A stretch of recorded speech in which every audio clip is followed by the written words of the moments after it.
6 dinosaurs we know the exact appearance of. Alright, let's watch this video. Although you might think you know what dinosaurs look like, you don't. Bro, what if dinosaurs aren't real? Because don't they have to like get their bones from a certain place and then reconstruct them and like they imagine it? It's like we don't actually know what they look like, allegedly. So let's say dinosaurs did exist. They get like a piece of foot from one area of the beach and a head from a different creature, and they got like a lizard tail, and then they just assume they all combine together and they combine and make a T-Rex. Like, how do we know it's true? Most reconstructions come from, at best, scattered remains, and sometimes even a single fossil. So with only bones to work off of, we're filling in the blanks. You can make a dinosaur off a single finger bone? Like, what? How do you even combine? That don't make no sense, man. It's like trying to make a human off the shape of their skull. You're not going to make a human. You're going to make I don't know what you're going to make. Whatever makes sense. But think about this. If future scientists dug up nothing but an elephant skull, would they ever guess it had ears like that? Or a trunk? So what are we missing now? No, they wouldn't. Could sauropods have had trunks? Could T-Rex have had that wobbly chicken neck? Well, what if I told you, for a few dinosaurs, we have these answers and know exactly what they look like. And not just bones either. I'm talking everything, all the way down to their skin, muscles, and even color. So here's 6 dinosaurs we know the exact appearance of.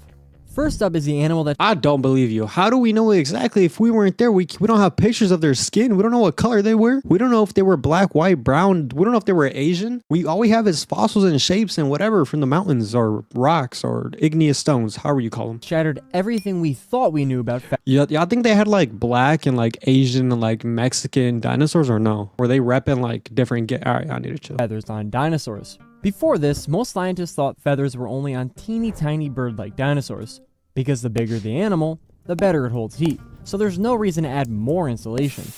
And for a while, that theory held up, with the biggest feathered dinosaur we'd found being Bapiosaurus, which, for comparison, is about 25 times smaller than what came next. Its name is Eutyrannus, a close relative of T-Rex, and a predator over 30 feet long that weighed more than a ton. Then we found not just one, but multiple nearly complete fossils covered in feathers from head to toe.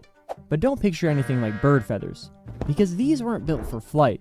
They were more like a fur coat, with some feathers stretching nearly 8 inches long. Bro, 8 inches is a lot. It's like, that's too much at some point, right? Right, guys? Because it turns out, where Eutyrannus lived, the temperature was closer to modern-day Chicago. So, with pretty brutal winters, it essentially turned Eutyrannus... But why do all dinosaurs like look the same? Like, is it the same species or just like a category for animals? I thought dinosaurs, like, we classify something as reptiles, but all reptiles don't look the same, right?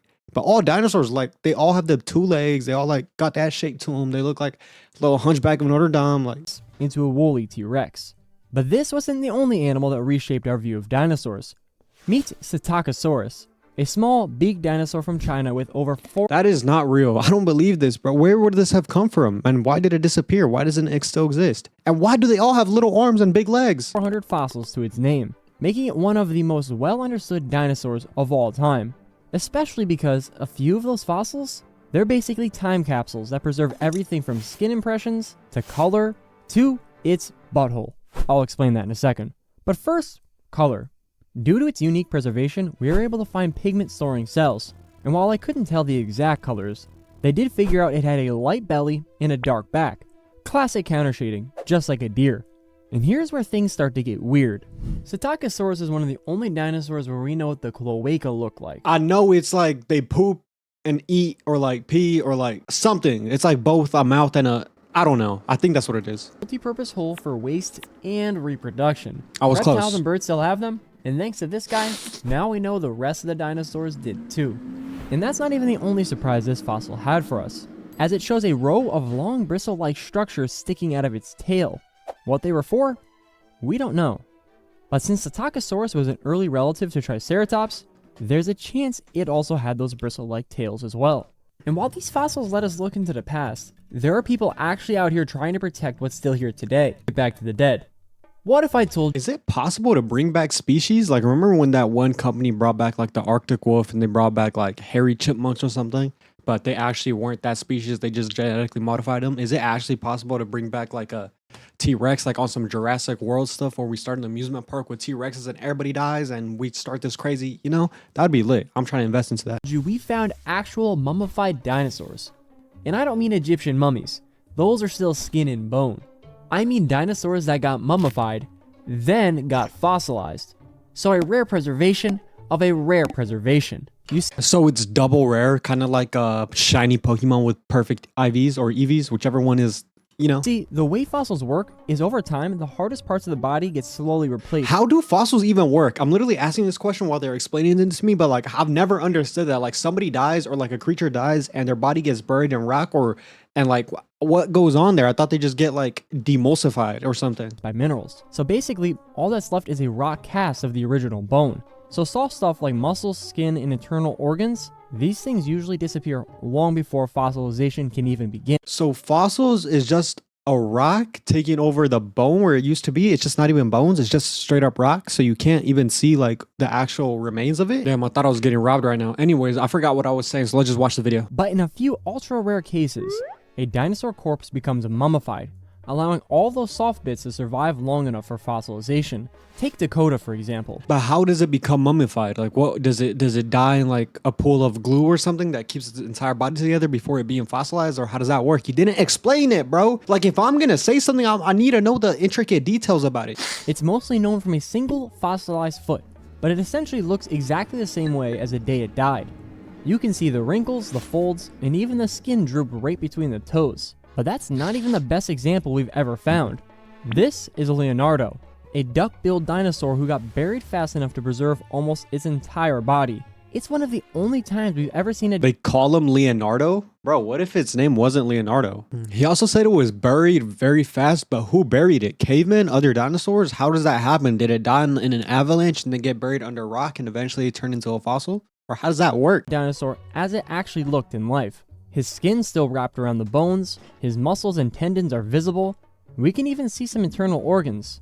In inside its stomach specifically were traces of its final meal, ferns, conifers, magnolia leaves, about what you'd expect. But it also had around 200 fossilized parasites that were living in there too. Now, the coolest part in my opinion, because the skin was so well preserved, we can actually see scale patterns across the body. Different parts had different sized scales, which might hint at color patterns, opening up the idea to dinosaurs being striped like zebras or spotted like leopards. But sadly, we didn't recover any pigments, so we can't tell their exact color. Though luckily, we've got a few dinosaurs where we actually do know their color.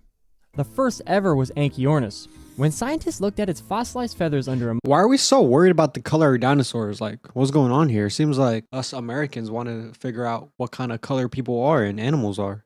Interesting. microscope, they found those tiny pigment structures again. And by comparing the shape of those pigments to what's found in modern birds, they were able to see Anchiornis in color.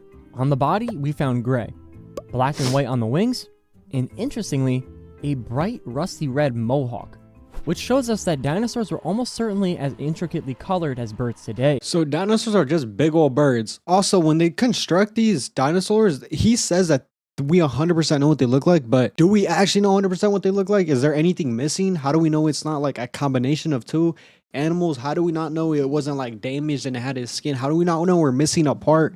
Like, you know what I'm saying? We don't actually know. The ones that he said that were like mummified and fossilized or whatever, those could be true. But how about the T-Rex? Is the T-Rex actually like that? Imagine we got the entire conception of the T-Rex wrong and like many other dinosaurs because we just want to be cool. And real life is not, they're not even that scary. Like, bro, they made a dinosaur out of a single toe fossil. And likely would have used this color to attract mates or scare off rivals. But things get even more complex when we look at Microraptor, which lived about 40 million years later. It had feathers on all four limbs, letting it glide from tree to tree like a prehistoric mix between a crow and a flying squirrel. And just like Anchiornis, its feathers were black. At least that's how they looked at first. See, Microraptor lived in a dense forest, where thick trees blocked out most of the light, but every now and then, a beam of sunlight would break through the canopy.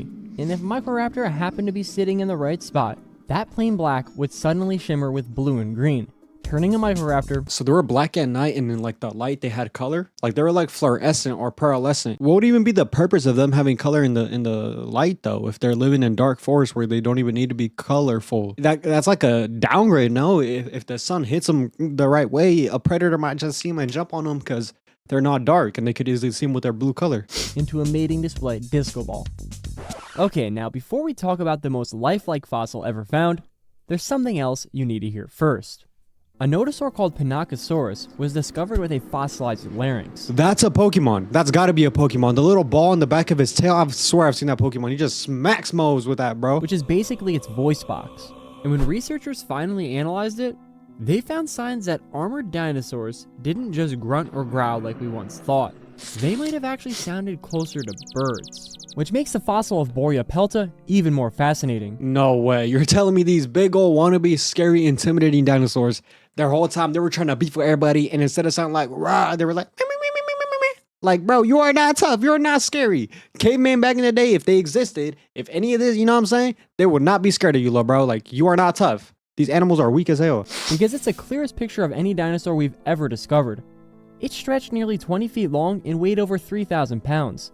So the idea that something this massive might have been chirping like a bird is just insane to me. This was also the first non-feathered dinosaur we've ever found with its skin color preserved.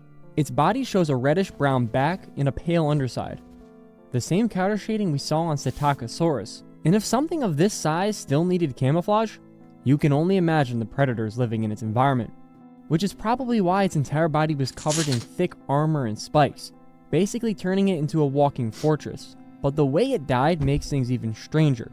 Its stomach still held bits of charred plants, evidence it may have died shortly after foraging in a recently burned forest.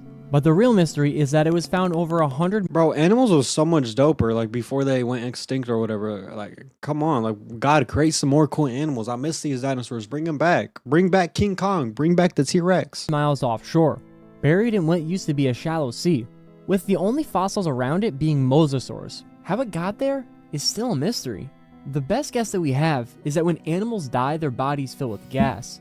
So scientists think Boreapelta bloated, floated, and drifted across the ocean until it finally sank, landing on its back and settling into the seafloor mud, leaving behind the face and body of a dinosaur frozen in time.